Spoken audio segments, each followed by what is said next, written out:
आज इस क्लास में हम लोग लोक प्रशासन के महत्व को समझेंगे, अर्थात लोक प्रशासन का समाज में, आदमी के जीवन में एक नागरिक के लिए क्या महत्व है। देखिए, इस टॉपिक के अंतर्गत मुख्य रूप से यह बताया जाता है कि लोक प्रशासन एक व्यक्ति के जीवन के लिए और समाज के लिए कितना महत्वपूर्ण है। लेकिन मैं समझता हूं यह डिस्कशन तब सही ढंग से पूरा होगा जब इसमें दोनों तरफ से डिस्कशन किया जाए। लोक प्रशासन समाज और व्यक्ति के लिए कितना महत्वपूर्ण है और व्यक्ति और समाज लोक प्रशासन के लिए कितना महत्वपूर्ण है। जब इन दोनों संबंधों का आप विश्लेषण करेंगे तब आपको सही मायने में समझ में आएगा कि लोक प्रशासन और एक नागरिक के बीच में क्या संबंध है। देखिए, इस क्लास को हम 3 भागों में बांटेंगे। सबसे पहले हम लोक प्रशासन के महत्व के बारे में कुछ 3-4 विद्वानों के द्वारा दिए गए वक्तव्य को उठाएंगे और उसका विश्लेषण करेंगे। उसके बाद हम लोक प्रशासन का नागरिकों के जीवन में क्या महत्व है, इस बात पर डिस्कशन करेंगे और फिर अपने तीसरे चरण में हम एक नागरिक का लोक प्रशासन के लिए क्या महत्व है, इस पर चर्चा करेंगे और तब ये हमारा इस टॉपिक पर पूरा क्लास डिस्कशन कंप्लीट होगा। देखिए, हम सबसे पहले कुछ विद्वानों के द्वारा लोक प्रशासन का क्या महत्व है, इस पर दिए गए वक्तव्य का विश्लेषण करते हैं। सबसे पहले हम W.B. डोनहम के द्वारा दिए गए वक्तव्य का विश्लेषण करते हैं। W.B. डोनहम कहते हैं, अगर हमारी सभ्यता फेल होती है तो यह मुख्य रूप से प्रशासन के ब्रेकडाउन के कारण होगी। अब सोच लीजिए यह कितना बड़ा वक्तव्य है। मतलब अगर हमारा सिविलाइजेशन, अगर हमारी सभ्यता असफल हो जाती है तो यह मुख्य रूप से प्रशासन की विफलता के कारण होगी। मतलब सभ्यता की निरंतरता या सभ्यता को निरंतर एक समतुल्य स्थिति में चलाते रखने की जिम्मेदारी प्रशासन के ऊपर है। अब हम दूसरे थिंकर का वक्तव्य लेते हैं। रैमसे म्योर, ये एक राजनीतिज्ञ भी थे और थिंकर भी थे। इनका कहना है कि सरकारें आएंगी और जाएंगी, मंत्री बनेंगे और हटेंगे, लेकिन किसी भी देश का प्रशासन हमेशा बना रहेगा और कोई भी क्रांति इसे हटा नहीं सकती, कोई भी तूफान इसे उखाड़ नहीं सकता। अब सोचिए क्या बात है। सरकारें आएंगी और जाएंगी, मंत्री बनेंगे और हटेंगे, लेकिन किसी भी देश का प्रशासन निरंतर बना रहेगा, कोई भी क्रांति प्रशासन को हटा नहीं सकती और कोई भी तूफान इसे जड़ से उखाड़कर फेंक नहीं सकती। मतलब ये सारी चीजें आती जाती रहेंगी, लेकिन लोक प्रशासन शाश्वत रूप से निरंतर बना रहेगा। आखिर इसका कितना सार्वभौमिक महत्व हो सकता है, ताकि सभी कुछ आती जाती रहेंगी, सभी कुछ बदलेंगी, लेकिन कोई क्रांति लोक प्रशासन को हटा नहीं सकता और कोई भी तूफान इसे जड़ से उखाड़ नहीं सकता। ये एक राजनीतिज्ञ और विद्वान का वक्तव्य है। अब तीसरे विद्वान का हम वक्तव्य लेते हैं, ऑडवे टिड। ये कहते हैं प्रशासन एक नैतिक कार्य है और प्रशासक एक नैतिक एजेंट है। ये प्रशासन की नैतिकता के बारे में बताते हैं या नैतिक पक्ष को देखते हैं। हमने अपने पिछले क्लास में भी आपको बताया था कि राज्य की उत्पत्ति जब हुई थी तब नैतिक और अनैतिक लोगों में एक द्वंद्व हुआ था, और जब नैतिक लोग उस वैचारिक द्वंद्व में विजयी हुए तब राज्य नामक संस्था का गठन हुआ था। और यही कारण है कि ये कहा जाता है कि राज्य एक नैतिक संस्था है। अब उसी राज्य नामक नैतिक संस्था का एक अंग है प्रशासन। तो प्रशासन एक नैतिक कार्य है, और जो प्रशासक है वह एक नैतिक एजेंट है। उसकी यह जिम्मेदारी है कि वह अपने प्रशासनिक कार्यों में ही नहीं बल्कि अपने आम जीवन में भी नैतिकता को बनाए रखे, क्योंकि लोग उसका अनुकरण करते हैं, समाज उसका अनुकरण करता है। अब चौथे विद्वान का वक्तव्य लेते हैं। ये है पॉल एच एपलबी। पॉल एच एपलबी महोदय का कहना है कि किसी भी सरकार का आधार प्रशासन होता है। प्रशासन के बिना सरकार अस्तित्व में नहीं रह सकती, और अगर रहेगी भी तो प्रशासन के बिना सरकार एक डिस्कशन क्लब बस रह जाएगी। इनका पॉल एच एपलबी महोदय का कहना है कि कोई भी सरकार बिना प्रशासन के अस्तित्व में नहीं रह सकती, और अगर बिना प्रशासन के ये अस्तित्व में रहेगी भी तो वह एक केवल डिस्कशन क्लब रह जाएगी।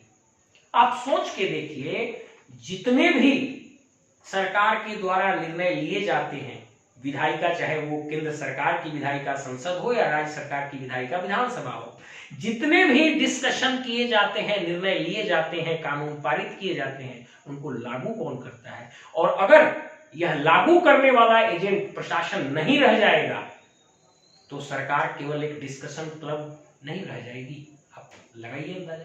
यही ये बात कहते हैं कि प्रशासन सरकार का आधार है।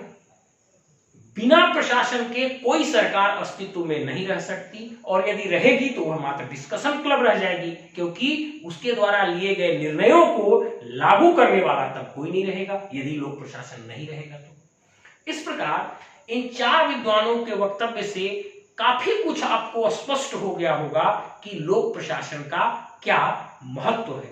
W.B. डोनहम सीधा कहते हैं कि सिविलाइजेशन का भार प्रशासन पर है। यदि प्रशासन विफल होगा तो सिविलाइजेशन विफल हो जाएगी। अब रैमशे और कहते हैं गवर्नमेंट आ जा सकती है लेकिन प्रशासन निरंतर रहेगी। अब ऑडवे टीड कहते हैं प्रशासन एक नैतिक कार्य है और प्रशासक नैतिक एजेंट है। पॉल एच एपलबी कहते हैं प्रशासन के बिना सरकार अस्तित्व में ही नहीं रह सकती। इसका मतलब लोक प्रशासन एक नागरिक और समाज के लिए बहुत ही महत्वपूर्ण है। अब इन विद्वान के वक्तव्यों के द्वारा, इन विद्वानों के वक्तव्यों के विश्लेषण के बाद अब हम इस डिस्कशन के दूसरे चरण में चलते हैं, और इस चरण में हम सामान्य रूप से लोक प्रशासन के द्वारा एक नागरिक को क्या सुविधा प्रदान किया जाता है इसके बारे में डिस्कशन करेंगे। अर्थात हम इस चरण में यह देखेंगे कि लोक प्रशासन के द्वारा नागरिक और समाज को क्या सेवाएं दी जाती हैं। अर्थात एक नागरिक के जीवन में और समाज के लिए लोक प्रशासन का क्या महत्व है।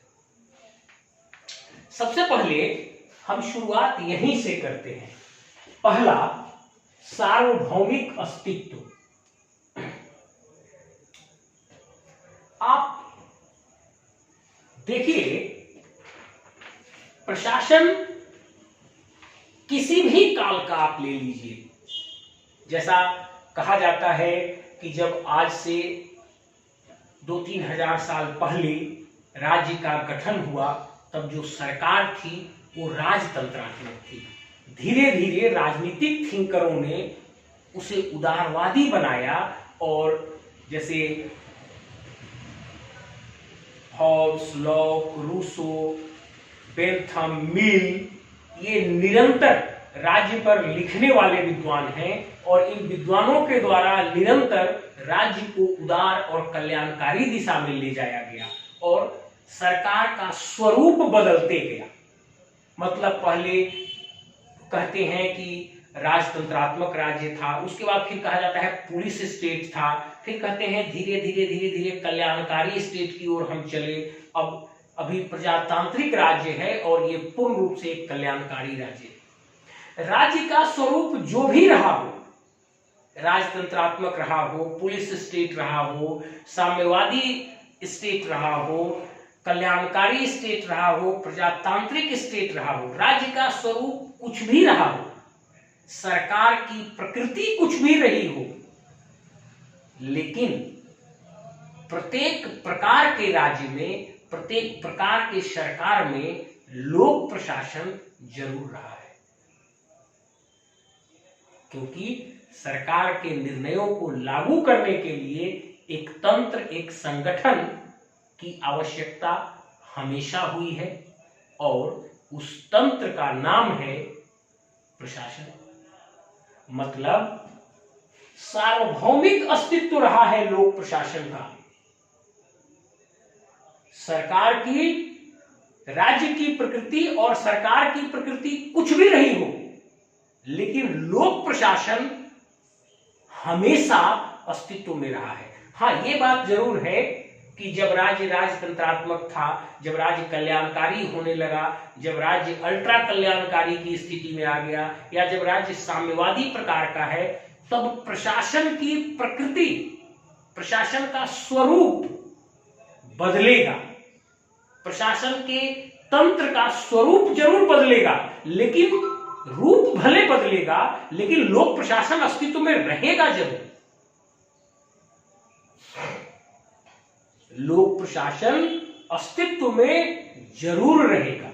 हम आपको पहले भी बताए हैं कि जब लोग अस्थायी रूप से खेती करना सीख लिए थे और जब एक साथ रहने लगे, उसी समय नैतिक और अनैतिक शक्तियों में द्वंद्व शुरू हुआ और उसी समय यह बात महसूस की गई कि जैसे ही लोग समूह में रहना शुरू करेंगे, वैसे ही उनके सामूहिक जीवन को नियंत्रित करने के लिए किसी न किसी संस्था की जरूरत पड़ेगी। फिर से इस लाइन को सुनिए। जब लोग अस्थायी रूप से खेती करने लगे और अस्थायी बस्ती बनाकर रहने लगे, उस समय नैतिक और अनैतिक शक्तियों के बीच द्वंद्व हुआ और राज्य की उत्पत्ति हुई और उस समय यह महसूस किया गया कि जब लोग सामूहिक जीवन में रहेंगे, तब उनके सामूहिक जीवन को नियंत्रित करने के लिए हमेशा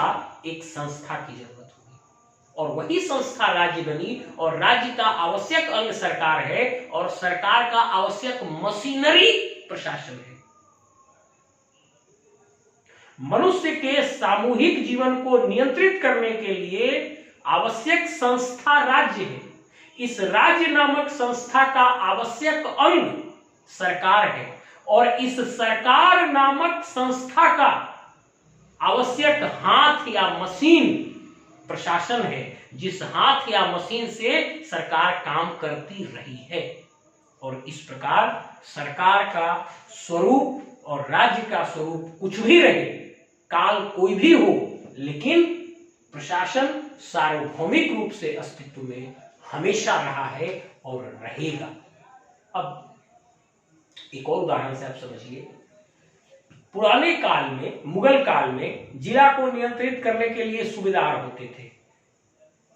अब उसकी जगह पर मौर्य काल में जिला को नियंत्रित करने के लिए समाहर्ता होते थे। अब मुगल काल में सूबेदार हो गए। उसके बाद अभी वर्तमान में उनकी जगह पर कलेक्टर हो गए, जिलाधीश जिसको कहा जाता है। उनके नाम, उनकी शक्तियां और रूप में परिवर्तन जरूर हुआ, लेकिन लोक प्रशासन अस्तित्व में हमेशा रहा। और यही बात मैं कहना चाहता हूं कि लोक प्रशासन का सार्वभौमिक अस्तित्व होता है, चाहे राज्य की प्रकृति कुछ भी हो और सरकार की प्रकृति कुछ भी हो। लोक प्रशासन का अस्तित्व हमेशा और सार्वभौमिक रूप से रहता है, चाहे राज्य की प्रकृति कुछ भी हो, चाहे सरकार की प्रकृति कुछ भी हो।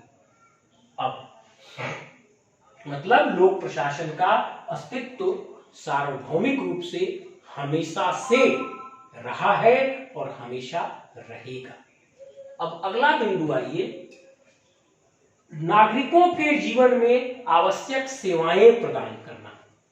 इस बिंदु से यह बात आपको और स्पष्ट होगी कि लोक प्रशासन का क्या महत्व है।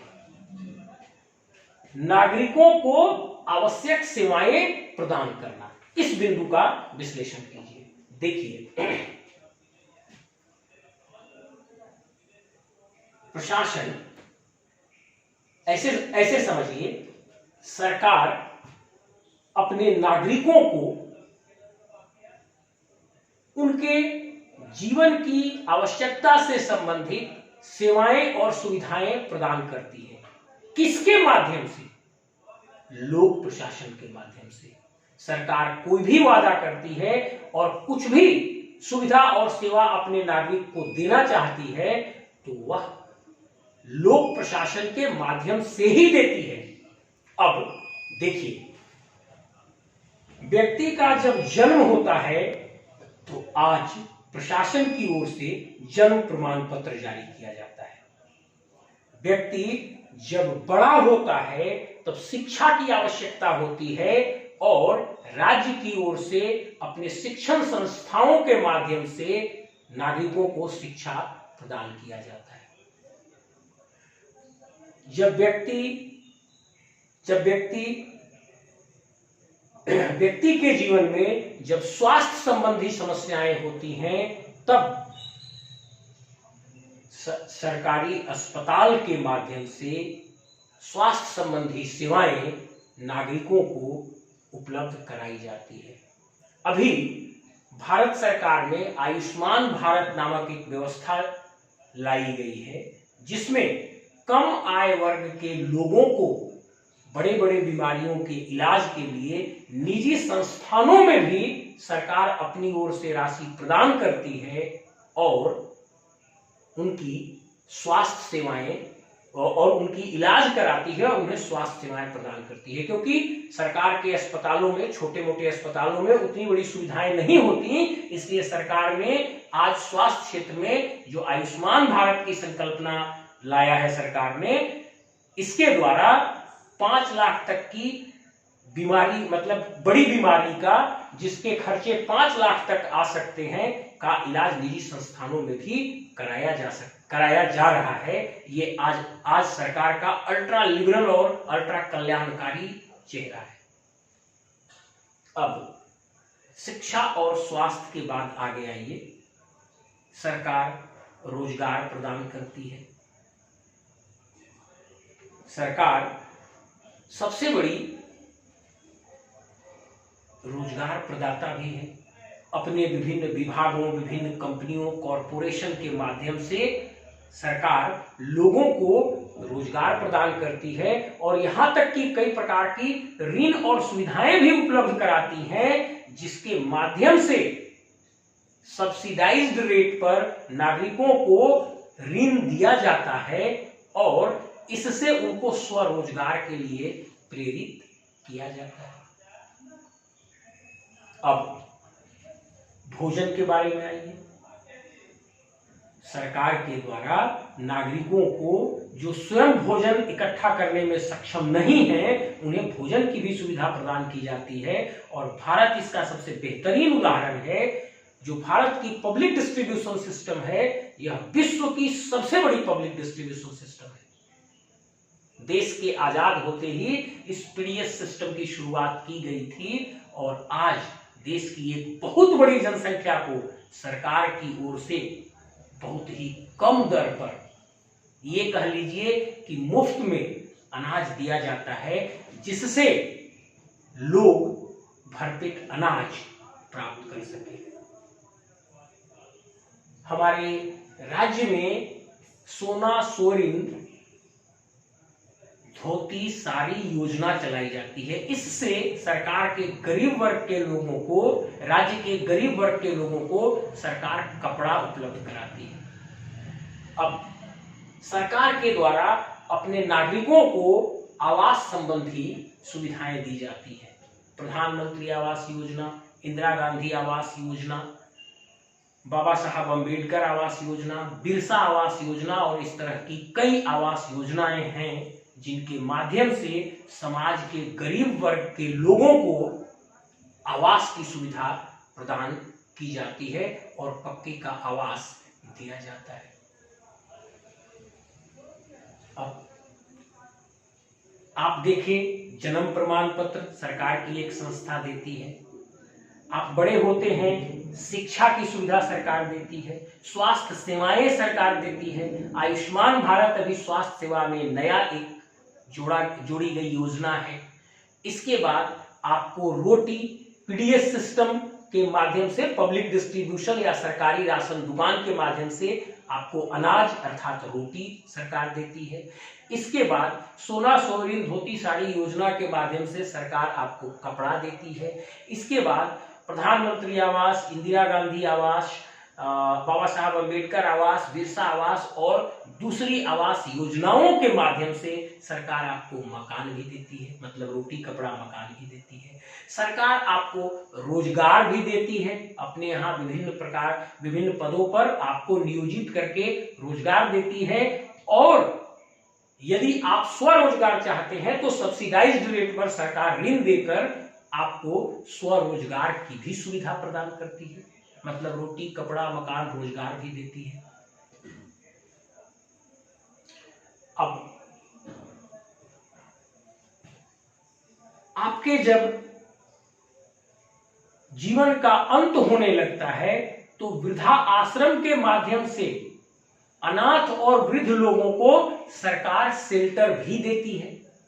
इतना ही नहीं, वृद्ध लोगों को वृद्धा पेंशन दिया जाता है और वृद्धा पेंशन के माध्यम से उनको माह भर की आवश्यकताओं के लिए कुछ राशि प्रदान की जाती है। मतलब आपके वृद्धा अवस्था का भी सरकार ख्याल रखती है और आपको वृद्धावस्था पेंशन दिया जाता है, विधवा पेंशन दिया जाता है, विकलांग पेंशन दिया जाता है। या वृद्धावस्था पेंशन, विधवा पेंशन, विकलांग पेंशन, ये सभी प्रकार के पेंशन असहाय लोगों को आवश्यक सामग्री जुटाने के लिए आवश्यक राशि के रूप में सरकार की ओर से प्रदान किया जाता है और यह मासिक आधार पर दिया जाता है। और सरकारें व्यक्ति के मृत्यु के समय जो दफनाया या क्रिमेशन किया जाता है उसके लिए जो श्मशान घाट, कब्रिस्तान, सरना मसना आदि जो जगह होते हैं जहां पर व्यक्ति के अंतिम संस्कार किए जाते हैं, श्मशान घाट या क्रिमेशन ग्राउंड, कब्रिस्तान, मसना आदि, इन जगहों की भी व्यवस्था सरकार अपने कल्याण विभाग के माध्यम से करती है और ताकि व्यक्ति का अंतिम संस्कार ठीक से किया जा सके। और मृत्यु के बाद सरकार आपको मृत्यु प्रमाण पत्र भी, अर्थात लोक प्रशासन आपको मृत्यु प्रमाण पत्र भी प्रदान करती है। अब आप देखिए, जन्म लेते ही जन्म प्रमाण पत्र, उसके बाद रोटी कपड़ा मकान, शिक्षा, स्वास्थ्य, रोजगार, वृद्धावस्था में सहारा और मृत्यु प्रमाण पत्र। मैं फिर से रिपीट करता हूं, जन्म लेते ही जन्म प्रमाण पत्र, उसके बाद रोटी कपड़ा मकान, शिक्षा, स्वास्थ्य, उसके बाद रोजगार, उसके बाद वृद्धावस्था का सहारा और मृत्यु पर आपको मृत्यु प्रमाण पत्र भी सरकार प्रदान करती है। आपके क्रिमेशन का ग्राउंड भी सरकार तैयार करती है और आपके मृत्यु पर मृत्यु प्रमाण पत्र भी आपको सरकार देती है। मतलब व्यक्ति के प्रत्येक अवस्था में और प्रत्येक जरूरत की चीजें सरकार लोक प्रशासन की के माध्यम से लोक प्रशासन के द्वारा नागरिकों को मुहैया कराती है। मतलब लोक प्रशासन आज नागरिक के जन्म से लेकर मृत्यु तक की गतिविधि में सहायता करता है और उसको नियंत्रित करता है। आज लोक प्रशासन एक नागरिक के जन्म से लेकर मृत्यु तक की गतिविधि में उसका सहयोग करता है और उसको नियंत्रित करता है। अब आप सोच लीजिए कि इसका कितना महत्व है। और यही कारण है कि आज लोक प्रशासन एक नागरिक के जन्म से लेकर मृत्यु तक की लगभग प्रत्येक गतिविधि को नियंत्रित करता है। इसीलिए आज के राज्य को एडमिनिस्ट्रेटिव स्टेट या प्रशासनिक राज्य की संज्ञा दी जाती है। मतलब लोक प्रशासन का इतना बोलबाला या वर्चस्व है कि यह नागरिक के जीवन के प्रत्येक पहलू को नियंत्रित करता है, उसको छूता है। इसीलिए आज के राज्य को प्रशासनिक राज्य या एडमिनिस्ट्रेटिव स्टेट की संज्ञा दी जाती है। अब तीसरा आइए, सुरक्षा और न्याय। सरकार लोक प्रशासन के माध्यम से अपने देश के सीमाओं की सुरक्षा करती है, अर्थात मिलिट्री के माध्यम से अपने देश के सीमाओं की सुरक्षा करती है। और देश के भीतर पुलिस तंत्र और मजिस्ट्रेट के माध्यम से आपको देश के भीतर सुरक्षा प्रदान करती है। फिर से सुनिए, आज सरकार लोक प्रशासन के माध्यम से देश के सीमाओं की सुरक्षा करती है, अर्थात मिलिट्री के माध्यम से देश के सीमाओं की सुरक्षा करती है। और देश के भीतर पुलिस तंत्र और मजिस्ट्रेट के माध्यम से सीआरपीसी नामक कानून के माध्यम से आपको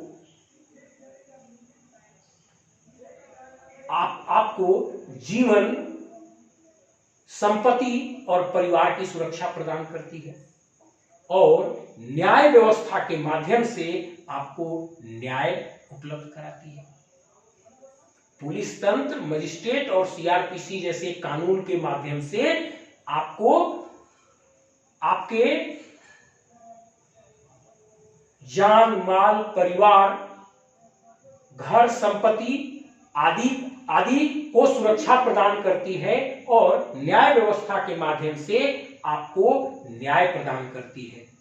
और सबके लिए यह समान रूप से प्रदान किया जाता है।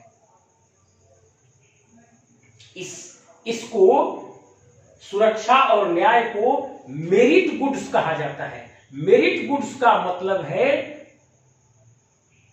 इसको प्रदान करने से समाज में और बेहतरी आती है और इससे समाज पर वजन नहीं बढ़ता। और इस प्रकार की चीजों को सरकार सभी के लिए, जो टैक्स देता है उसको भी और जो टैक्स नहीं देता है उसको भी, सबको ये सेवाएं सरकार समान रूप से प्रदान करती है। और इस प्रकार पुलिस तंत्र, मजिस्ट्रेट, कानून और न्याय व्यवस्था के न्याय प्रणाली के माध्यम से सरकार अपने नागरिक को सुरक्षा और न्याय की सुविधा प्रदान करती है। अब अगला है सामाजिक आर्थिक विकास। देखिए, कोई भी देश जब नव स्वतंत्र अवस्था में होता है तब उसके सामाजिक आर्थिक विकास के लिए सरकार को ही जोर लगाना पड़ता है। जितने भी विकासशील देश हैं उसके आप इतिहास को पढ़कर देख लीजिए। शुरुआती दौर में निजी हाथों में न तो इतनी पूंजी होती है, न इतना एक्सपर्टाइज होता है कि वे आर्थिक विकास को अपने हाथ में ले सकें। तब सरकार को एक डेवलपमेंट इंजन के रूप में काम करना पड़ता है और मूल रूप से देश के औद्योगिकरण में और देश के आर्थिक विकास में सरकार को सीधे स्वयं भागीदार बनना पड़ता है। जब बाद में निजी हाथों में भी पूंजी और तकनीक पहुंच जाती है तब धीरे धीरे निजीकरण की ओर सरकारें जाती हैं। लेकिन जब नव स्वतंत्र अवस्था होती है तब सरकार को सीधे अपने सामाजिक आर्थिक विकास में प्रत्यक्ष भागीदार बनना पड़ता है। इसका उदाहरण आप देख लीजिए, जब भारत आजाद हुआ तो सोवियत रूस के तर्ज पर भारत में पंचवर्षीय योजना लागू की गई और उन पंचवर्षीय योजनाओं में यह लक्ष्य रखा गया कि इस योजना में कृषि का विकास करेंगे, इस योजना में इंडस्ट्री का विकास करेंगे, इस योजना में दोनों का मिश्रित विकास करेंगे। मतलब पंचवर्षीय योजनाएं बनाई गई और उन पंचवर्षीय योजनाओं में एक अच्छी खासी देश की बजट को सरकार ने इन्वॉल्व किया और स्वयं उतरकर देश के आर्थिक विकास का कार्य किया। और यह सभी चीजें लोक प्रशासन के माध्यम से की जाती हैं।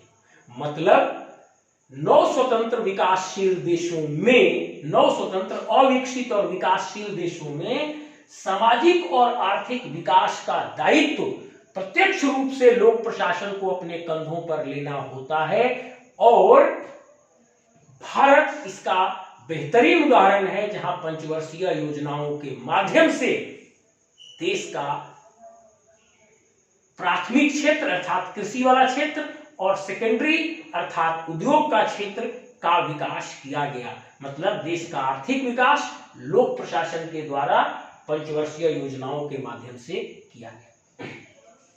अब सामाजिक समता और एकीकरण। जितने भी अविकसित और विकासशील देश हैं, इनमें सामाजिक और आर्थिक विषमता पाई जाती है। जितने भी अविकसित और विकासशील देश हैं, वहां यह समस्या काफी एक्यूट होती है। मतलब सामाजिक और आर्थिक विषमता की समस्या काफी एक्यूट, तीव्र होती है और देश में सामाजिक और आर्थिक समता लाने के लिए लोक प्रशासन को प्रत्यक्ष रूप से उतरकर प्रयास करना पड़ता है। इसका मैं आपको उदाहरण बताता हूं। पहले आप सामाजिक समता को देखिए। सामाजिक समता लाने के लिए सरकार कई प्रकार से निषेधात्मक कानून बनाती है। जैसे भारत में ही छुआछूत विरोधी जो कानून था, इस प्रकार के और कई निषेधात्मक कानून हैं जो सामाजिक विषमता को दूर करने और सामाजिक समता लाने का प्रयास करते हैं और इन कानूनों को लोक प्रशासन के द्वारा जमीन पर उतरकर लागू किया जाता है ताकि सामाजिक रूप से नागरिकों के बीच विभेद न हो। अब दूसरा, सामाजिक समता, इसमें आर्थिक समता को भी आप लीजिए। सामाजिक आर्थिक विषमता को दूर करना या सामाजिक आर्थिक समता को लाना और राष्ट्र का एकीकरण करना। और मैं आपको पहले ही बता चुका कि नव स्वतंत्र अविकसित और विकासशील देशों में यह समस्या काफी एक्यूट या तीव्र होती है और वहां पर एक बृहद पैमाने पर सामाजिक आर्थिक विषमता पाई जाती है और इस सामाजिक आर्थिक विषमता के कारण राष्ट्र एक विखंडित अवस्था में रहता है और लोक प्रशासन का कार्य इन देशों में लोक प्रशासन का कार्य सामाजिक और आर्थिक विषमता को दूर करके राष्ट्र का एकीकरण करना होता है। इन नव स्वतंत्र अविकसित और विकासशील देशों में लोक प्रशासन का एक प्रमुख कार्य सामाजिक आर्थिक विषमता को दूर करके राष्ट्र का एकीकरण करना होता है। अब हमने सामाजिक एकीकरण का एक आपको उदाहरण बताया कि जैसे भारत जैसे देश में पहले छुआछूत और ऊंच नीच भेदभाव जैसी सामाजिक समस्याएं थीं, इसको दूर करने के लिए एंटी अनटचेबिलिटी एक्ट, छुआछूत विरोधी कानून लाया गया और इस तरह की और कई कानून पारित किए गए ताकि समाज में सामाजिक समता लाई जा सके। अब आर्थिक समता के बारे में समझिए। सरकारें क्या करती हैं? अमीर लोगों पर हेवी टैक्स लगाती हैं और उस टैक्स के द्वारा जमा किए गए राशि से गरीब लोगों के जीवन में सुविधाएं मुहैया कराती हैं। फिर ध्यान से सुनिए, टैक्सेशन क्या है, सरकारें क्या करती हैं? अमीर लोगों के आय पर कई प्रकार के टैक्स लगाती हैं और हेवी टैक्स लगाती हैं, और वहां से जो राशि इकट्ठा होती है उस राशि से बजट के माध्यम से सरकार गरीब वर्ग के लोगों को आर्थिक सुविधाएं प्रदान करती है। सरकार की कोई अपनी इनकम नहीं है, सरकार जनता से ही टैक्स वसूल के अपना कार्य करती है, और कल्याणकारी राज्य में सरकार गरीबों के कल्याण के लिए बहुत सी सुविधाएं और योजनाएं चलाती हैं। तो ये सरकारें कहां से पैसे लाती हैं? ये सभी सरकारें देश के अमीर वर्ग के लोगों से हेवी टैक्स लगाती हैं और उस टैक्सेशन के द्वारा जमा राशि को बजट के माध्यम से, वार्षिक बजट के माध्यम से गरीब वर्ग को सुविधाएं प्रदान करती है।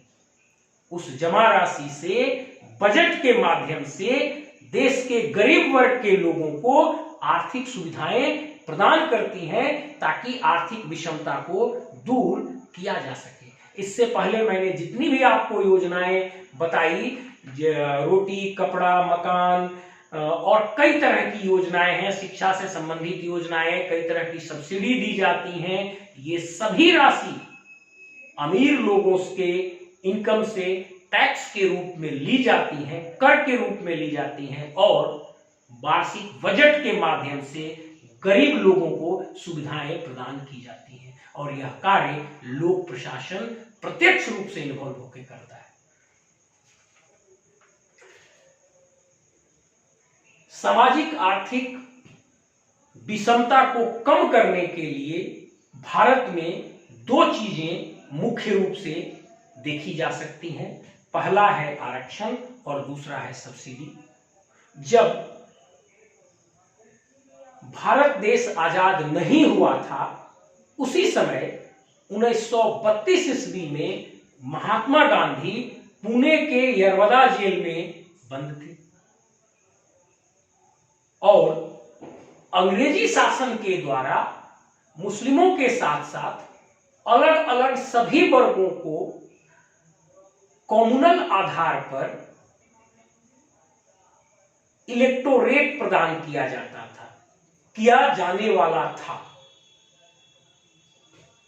सभी वर्ग को अलग अलग एक इलेक्टोरेट या चुनावी व्यवस्था प्रदान किया जाने वाला था, जिसमें उसी वर्ग का लोग चुनाव में उठेंगे और उसी वर्ग के लोग वोट देंगे, न दूसरे लोग उठेंगे न दूसरे लोग वोट देंगे, और यह देश को विखंडित करने जा रहा था। जब इस स्थिति को देखा गया तब पुणे के यरवदा जेल में ही महात्मा गांधी और द लीजेंड बाबा साहब अंबेडकर के बीच एक समझौता हुआ, जिसको पूना पैक्ट के नाम से जाना जाता है।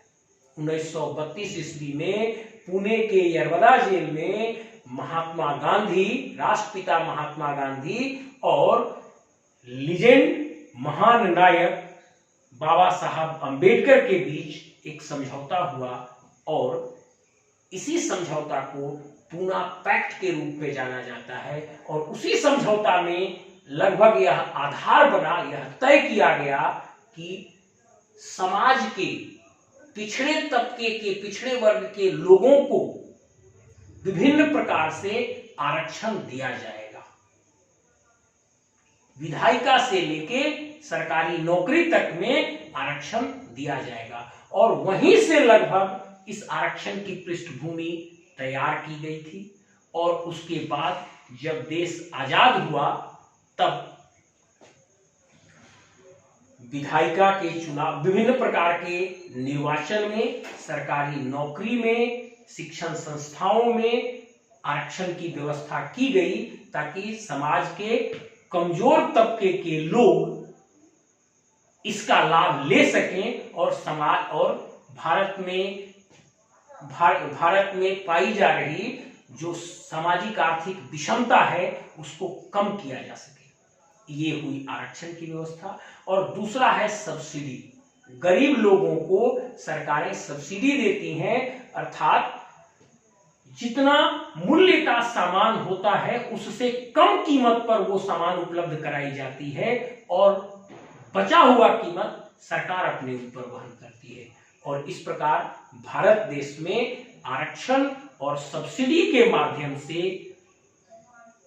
लोक प्रशासन, इस प्रकार लोक प्रशासन प्रत्यक्ष रूप से उतरकर आरक्षण और सब्सिडी के माध्यम से देश में व्याप्त सामाजिक आर्थिक विषमता को कम करने का प्रयास कर रही है और इसका परिणाम भी काफी अच्छा रहा है।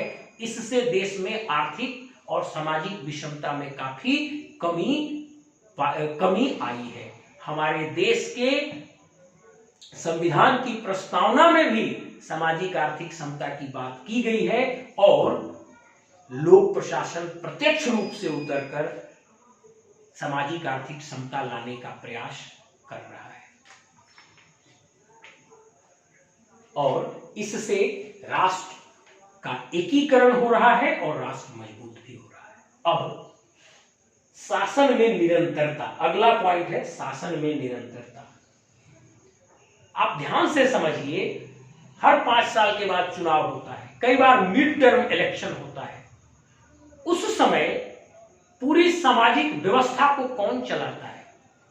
उस समय देश का लोक प्रशासन ही उस पूरी सामाजिक व्यवस्था को चलाता है। यदि देश में गृह युद्ध हो जाता है, कोई अपहेवल हो जाती है, कोई क्रांति हो जाती है, उस समय भी जो समाज को निरंतरता प्रदान करता है वह है लोक प्रशासन। मतलब सरकार का जो ट्रांजिशन का फेज होता है, चाहे वो चुनाव हो, चाहे गृह युद्ध हो, चाहे वह क्रांति हो या कोई भी ऐसी चीज हो, जब सरकारें बदल रही हों, सरकार के ट्रांजिशन का फेज चल रहा हो, उस समय समाज को निरंतरता लोक प्रशासन के द्वारा ही प्रदान किया जाता है। और इस प्रकार लोक प्रशासन का एक नागरिक के जीवन में इतना महत्व है कि एक सभ्य समाज की कल्पना ही नहीं की जा सकती है लोक प्रशासन के बिना। अब ये दूसरा चरण कंप्लीट हुआ। तीसरा चरण मैंने कहा था, मैं इसमें एक चीज और जोड़ूंगा कि लोक प्रशासन के लिए नागरिकों का क्या महत्व है, मतलब नागरिक लोक प्रशासन के लिए क्या करते हैं। अब इस तीसरे चरण को देखिए। आज हम प्रजातंत्र में रह रहे हैं और प्रजातंत्र में सरकार का गठन नागरिकों के द्वारा किया जाता है और सरकार का ही अंग है लोक प्रशासन। अब दूसरा, प्रजातंत्र में प्रजा का एक और दायित्व होता है कि वे प्रशासन को हमेशा प्रजा के प्रति उत्तरदायी बनाकर रखें और प्रशासन को प्रजा के प्रति उत्तरदायी आप तभी बनाकर रख सकते हैं जब